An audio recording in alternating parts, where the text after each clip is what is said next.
myself Akash Hossain and welcome to my another new vlog guys। আজকে এসেছি আমরা লালবাগ কেল্লা।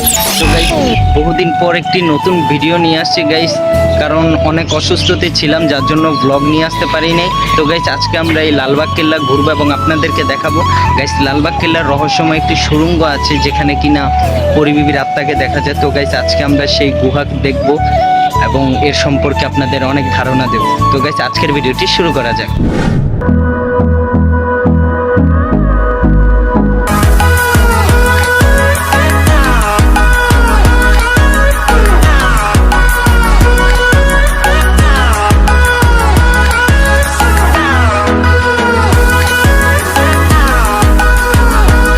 দীর্ঘ জার্নির পর চলে এলাম লালবাগ কেল্লার মেইন গেটে।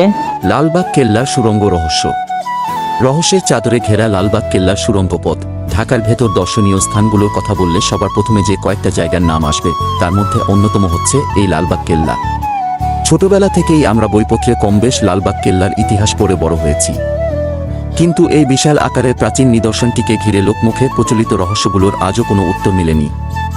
আসুন লালবাগ কেল্লার সেই চলিত রহস্যগুলো সম্পর্কে জেনে নেওয়া যাক। লালবাগ কেল্লার তৈরির ইতিহাস সম্পর্কে জানা যায় যে সুবেদার আজম শাহ 1678 সালে ঢাকায় একটি প্রাসাদ দুর্গ নির্মাণে হাত দেন। যুবরাজ আয়ম শাহ প্রথম এই উদ্যোগ নেন। তিনি অত্যন্ত জটিল একটি নকশা অনুসরণ করে দুর্গের নির্মাণ কাজ শুরু করেন। তিনি দুর্গের নামকরণ করেন কিল্লা আওরঙ্গাবাদ, কিন্তু পরের বছর সম্রাট আওরঙ্গজেব তাকে দিল্লি ফেরত পাঠান। ফলে দুর্গের কাজ অসমাপ্ত রেখে তাকে দিল্লি চলে যেতে হয়। এরপর সুবেদার হয়ে দ্বিতীয়বারের মতো ঢাকা আসেন শায়েস্তা খাঁ।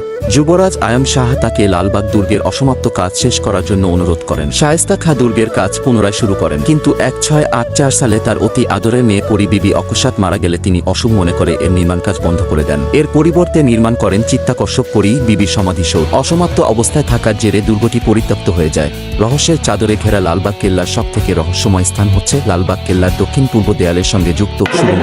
একটা ইন্টারেস্ট জিনিস দেখাবো, এই দুর্গের উপরে উঠা যায় এরকম কিছু আত্মারা এই সিঁড়িটা মানে উপরে উঠে দেখাবে বাহির থেকে, তো আপনাদেরকে এটা দেখাচ্ছি।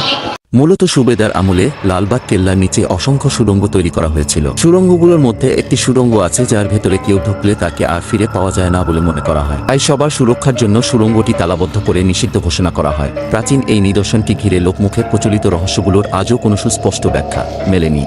প্রচলিত সুড়ঙ্গের রহস্য। লালবাগ কেল্লার নিচে রয়েছে অনেকগুলো সুড়ঙ্গ। এগুলো জমিদার আমলে তৈরি করা হয়। জমিদাররা বিপদের সময় এসব সুড়ঙ্গ পথে পালিয়ে যেতেন। তেমনই একটি সুড়ঙ্গ আছে এখানে, যার ভেতরে কেউ ঢুকলে তাকে আর ফিরে পাওয়া যায় না, অর্থাৎ কেউ এই সুড়ঙ্গের ভেতর প্রবেশ করলে সে আর ফিরে আসে না। পরীক্ষা করার জন্য একবার 2টা কুকুরকে চেইনে বেঁধে সেই সুড়ঙ্গে নামানো হয়েছিল। চেইন ফেরত আসলেও কুকুর দুটো কিন্তু ফিরে আসেনি। লালবাগ কেল্লার সুড়ঙ্গ পরিচিতি। সুবেদার আজম শাহ 1678 সালে ঢাকায় একটি প্রাসাদ দুর্গ নির্মাণে হাত দেন। তখন ঢাকার সুবেদারদের থাকার জন্য স্থায়ী কোনো ব্যবস্থা ছিল না। স্বল্প সময়ের জন্য দায়িত্ব পালন করতে আসা সুবেদাররা ঢাকায় স্থায়ী ভবন নির্মাণে কোনো উৎসাহ দেখাননি। যুবরাজ আয়ম শাহ প্রথম এই উদ্যোগ নেন। তিনি অত্যন্ত জটিল একটি নকশা অনুসরণ করে দুর্গের নির্মাণ কাজ শুরু করেন। তিনি দুর্গের নামকরণ করেন কিল্লা আওরঙ্গাবাদ, কিন্তু পরের বছর সম্রাট আওরঙ্গজেব তাকে দিল্লি ফেরত পাঠান। ফলে দুর্গের কাজ অসমাপ্ত রেখে তাকে দিল্লি চলে যেতে হয়। এরপর সুবেদার হয়ে দ্বিতীয়বারের মতো ঢাকা আসেন শায়েস্তা খাঁ। যুবরাজ আয়ম শাহ তাকে লালবাগ দুর্গের অসমাপ্ত কাজ শেষ করার জন্য অনুরোধ করেন। শায়েস্তা খাঁ দুর্গের কাজ পুনরায় শুরু করেন, কিন্তু 1684 সালে তার অতি আদরের মেয়ে পরিবিবি অকস্মাৎ মারা গেলে তিনি অশুভ মনে করে এর নির্মাণ কাজ বন্ধ করে দেন। এর পরিবর্তে নির্মাণ করেন চিন্তাকর্ষক পরিবিবির মাজার বা পরিবিবির সমাধিসৌধ। এর মধ্যে লালবাগ দুর্গের প্রায় 1-2% নির্মাণ কাজ শেষ হয়ে যায়। দুর্গের নিয়ম অনুযায়ী একটি ভূগর্ভস্থ পথ নির্মাণ করা হয়। আত্মরক্ষা কিংবা প্রয়োজনবশত পালিয়ে যাওয়ার জন্য সাধারণত এই পথ ব্যবহৃত হয়। দুর্গের দক্ষিণ গাইস এখন আমরা আপনাদেরকে দেখাবো যে এই পুরো প্রাসাদের যেই বড় দিঘিটা রয়েছে, তো গাইস পুরো প্রাসাদের সেই বড় দিঘিটা এখন আপনাদেরকে দেখাবো গাইস। পূর্ব দেয়ালের সঙ্গে যুক্ত আছে এই সুড়ঙ্গ পথটি। সুড়ঙ্গ সম্পর্কে যুক্তিগত মতামত। স্থাপত্যবিদদের মতে এ পথটি প্রায় 1-8 কিলোমিটার দূরে টঙ্গী নদীর সঙ্গে যুক্ত। আবার কেউ মনে করে এটি একটি জলাধারের মুখ। এর ভেতরে একটি বড় চৌবাচ্চা আছে। মোগলদের পতনের পর লালবাগ দুর্গ যখন সর্বসাধারণের জন্য উন্মুক্ত হয়ে যায়, তখন ঢাকাবাসীর সব আকর্ষণের কেন্দ্রবিন্দুতে পরিণত হয় এই সুড়ঙ্গ। আর তখন থেকেই নানা মুখরোচক কাহিনী। গাইস এখানে প্রচণ্ড রোদ, যার কারণে ভিডিও করতে পারছি না, এত গরম। আমরা 12টা-11টার দিকে এখানে প্রবেশ করেছি। তো গাইস এত গরম, গরমে ভিডিও করা যাচ্ছে না। গাইস এখানে রোদের জন্য তাকাইতে পারতেছি না ক্যামেরাতে, অনেক চোখ মুখ খোলা হয়ে গেছে। তো গাইস যতটুকু পারবো আপনাদেরকে ভিডিও করে দেখাবো। সকলে লাইক কমেন্ট শেয়ার করে দেবে।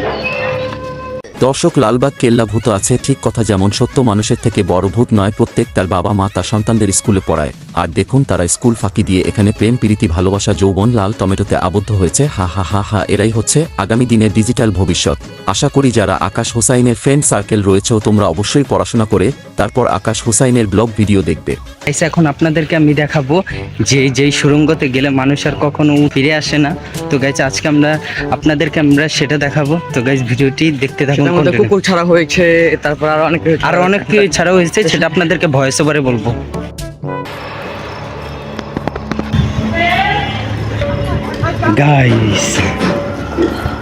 গাইস এটাই হচ্ছে সেই ভূগর্ভ যেখানে গেলে আর কেউ ফিরে আসে না। আরেকটি আছে সেটা সামনে, সেটাও আপনাদেরকে দেখাবো।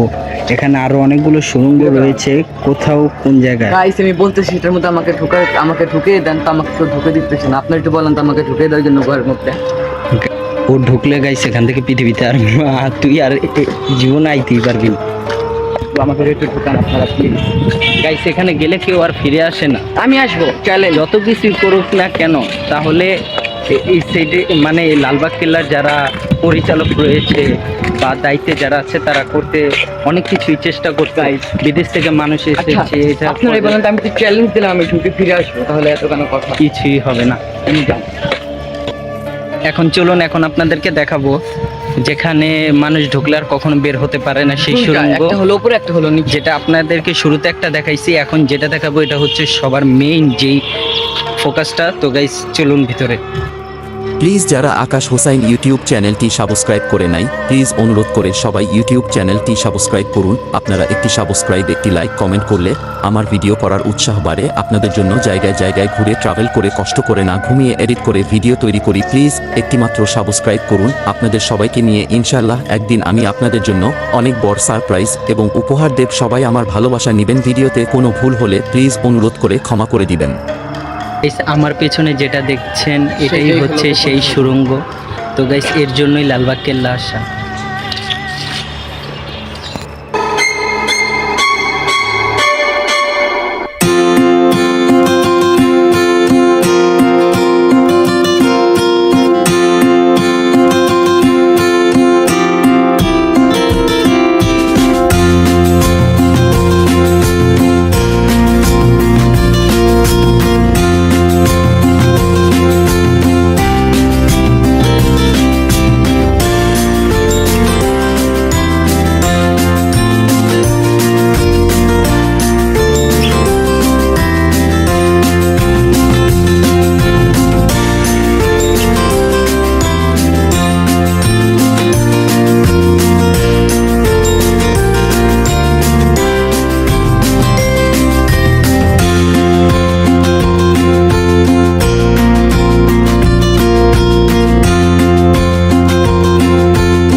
গাইস এখন আমরা কেল্লা থেকে বের হয়ে যাব। ভিডিওটি কিরকম লাগলো অবশ্যই কমেন্টের ভিতরে বলবে।